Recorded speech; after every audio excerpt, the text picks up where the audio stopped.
Samsung will let you fix your own phone, if you dare. Shattered screen? Bloated battery? After years of rigidity around repairs when gadgets break down, more and more consumer electronics companies are offering the option for people to fix those problems themselves, right at home.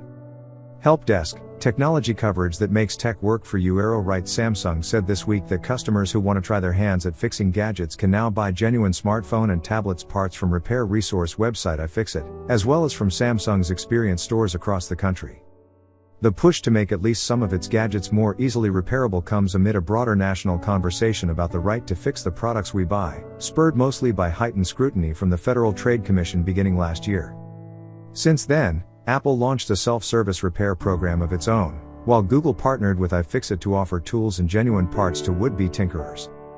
But like some of those other self-service programs, Samsung's approach comes with a few quirks. Despite Samsung's popularity in the United States, it accounted for nearly a third of all smartphone shipments in the first half of 2022. According to research firm Strategy Analytics, the company's new self-service repair program is limited to a handful of higher-end models for now. Owners of Galaxy S20 series and S21 series smartphones, released in 2020 and 2021, respectively, will be able to buy replacement screens, rear glass and charging ports for repairs they attempt at home.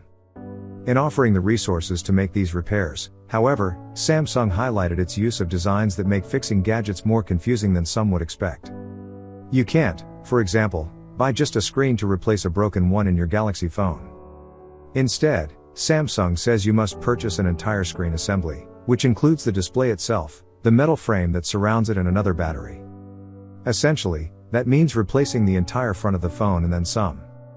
That also means that, for the time being, Samsung doesn't have a way for you to purchase a genuine battery on its own to replace the one that isn't holding a long charge or bloating, a common issue in devices that are used and charged regularly.